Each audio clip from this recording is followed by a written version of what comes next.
Hi, I'm Pierce with Light and Done, and today we are going to be refinishing this antique hall table I got from an estate sale for just $10. I'm not quite sure what Clean Armor product I'm going to use to finish this project, or if I'm going to sand and restain the entire thing or not. I want to get the top sanded down before I make those decisions. First, I want to assess the condition of this piece and start off by repairing and sanding, which are the most tedious tasks of any refinishing project.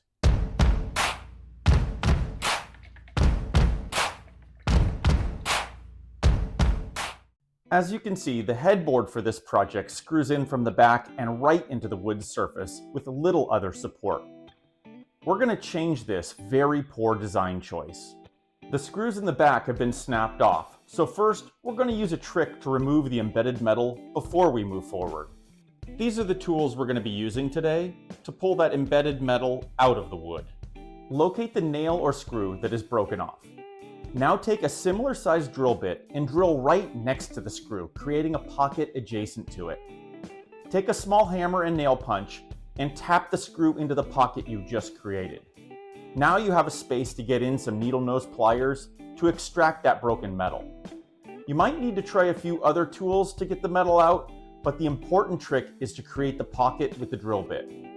We will be filling these holes once we get the project a little bit further along. Now to address this design. Since the back of the table has been splintered by the screws pulling out, we're not going to simply fix it. We are going to change the way this headboard connects so that this issue is solved for good. By trimming off this overlap with a saw, we are reducing the number of repairs that we need to make by improving the design and removing this cantilevered connection. The headboard will have much more connection area without a leverage point to break the table or the screws. Now that we have trimmed the broken overlap, we are going to use Clean Armor 737 knot filler to patch up the remaining holes left by our repairs. If you want, you can tint this knot filler with colorants designed for epoxy, but in this case, these holes are not going to be seen, so we are just going to leave them as is. Now that we have repaired all of the issues with this antique hall table, let's get to the dirty business of sanding it all the way down. I'm not going to bore you with watching me sand this entire piece, but here's a quick time lapse of some of the progress.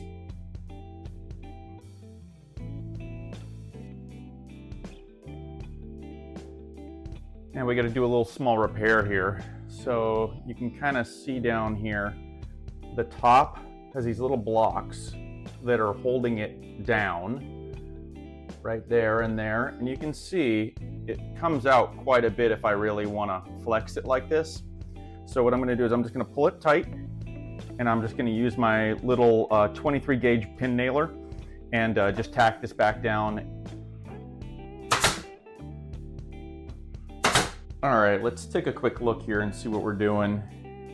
Beautiful piece of mahogany. I can't believe it. It's just one solid piece, 18 inches wide. Just gorgeous. Not really sure what happened here in the corner.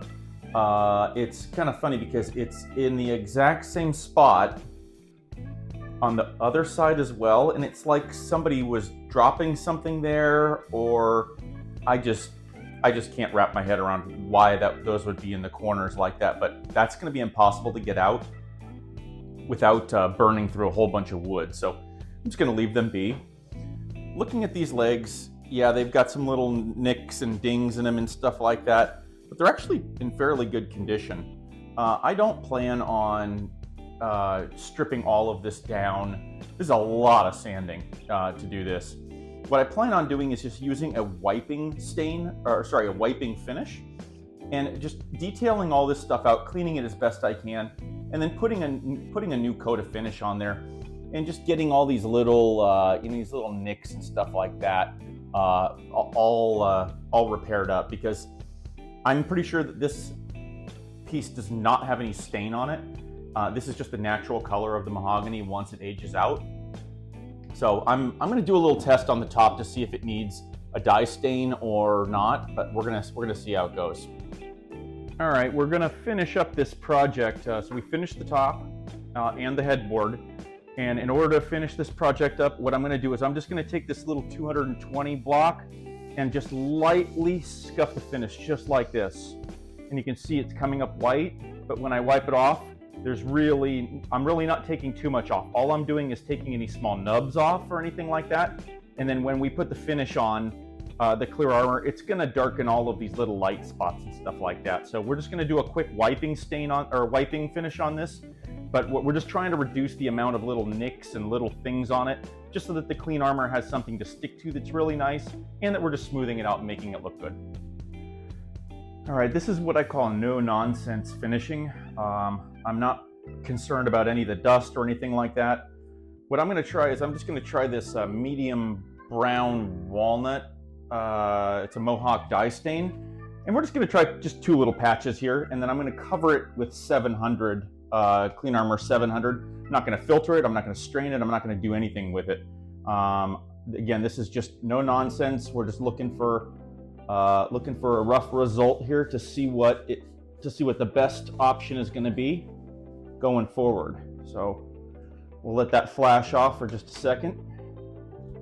All right, a couple minutes have gone by. That's dry now. Just gonna put a little bit of Clean Armor on here. Oh boy, getting a little low on this bucket. That should be more than enough.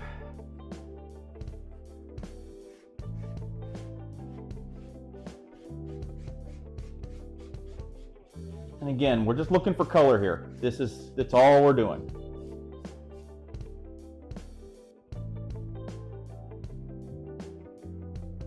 All right, we're fully cured here. Now let's take a look and let's see if these colors, which color we like best.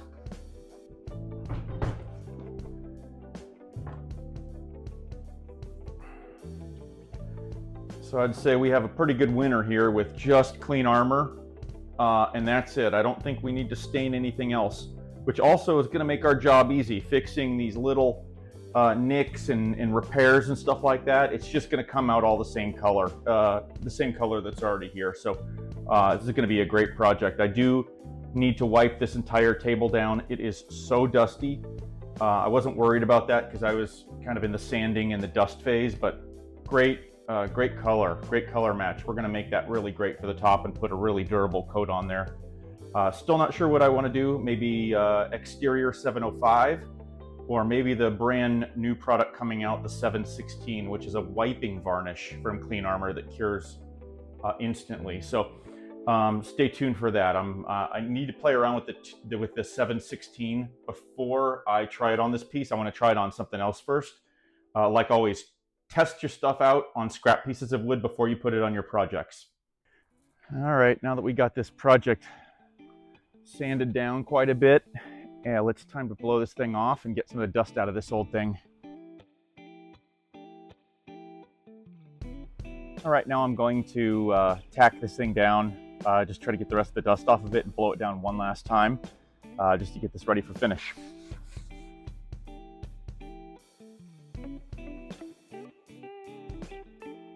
All right, we're back here in the shop a few days later, getting ready to finish this piece.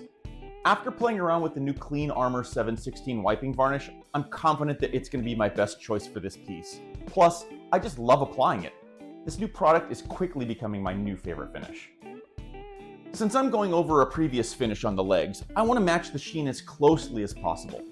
Clean Armor 716 comes in a high gloss finish, but when you use it like a wiping varnish and buff it out before you cure it, the gloss level is reduced to a very nice satin sheen. This will best match the previous finish and also be appropriate for a vintage piece like this. Before we get to the finish, we need to complete the headboard fix that we started. I'm going to trim down some of the edge detail on the headboard with a small hand pull saw and lower the headboard so it connects to the legs and the top, creating a larger connection surface. I will be pre-drilling all of my screw holes and countersinking the screws in the back for a flush, seamless look. I'm just using basic drywall screws, nothing fancy. Now that everything is dry fitted and I'm happy with the look, time to disassemble and finish the pieces. We want it to have a silky smooth feel, so we're preparing our top up to 500 grit. The legs have been sanded with a 3M sanding sponge to 220 grit just to clean up the surface and to give the finish something to grab onto.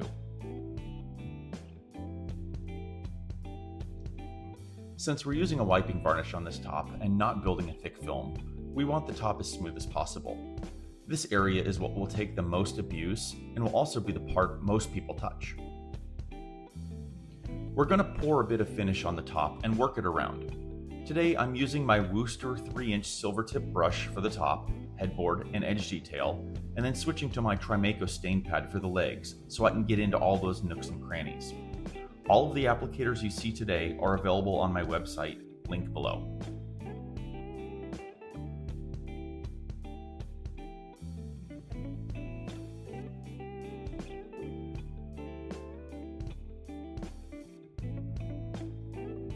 This top is going to get more than a single coat, so let's add our first round of finish, let it soak in, buff it off with a lint-free rag, and cure it. If you want to see a longer description and video of how this new 7/16 finish works, watch part 1 of my review. There will be a link to it at the end of this video.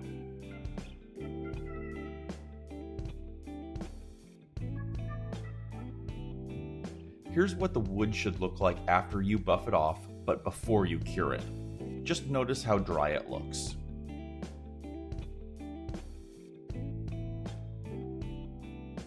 Today I have my Kuvo B100 on my Lite stand for this larger project.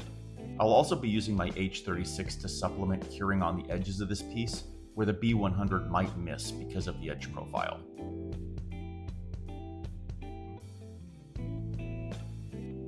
Now that we have our first round of finish on top, we're going to lightly sand this down with some 800 grit, tack it down to remove all of the sanding dust, and apply another coat of finish just like we did in our first round.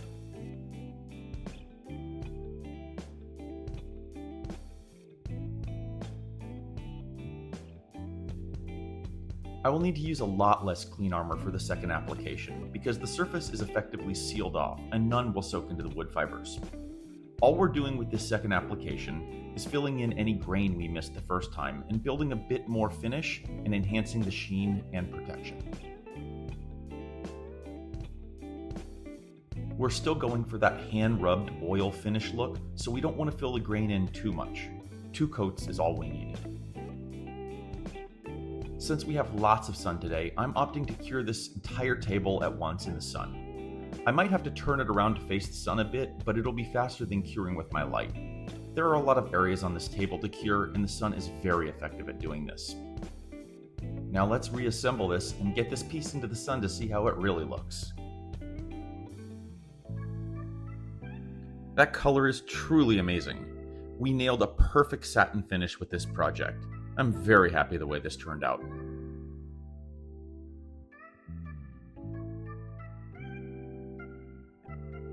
Well, I'm not sure if I'm going to sell this piece or put it in my own home. I can't believe that I picked this up from an estate sale for only 10 bucks. With just a little bit of elbow grease and some finish, I've transformed this old antique into a stunning piece of furniture again.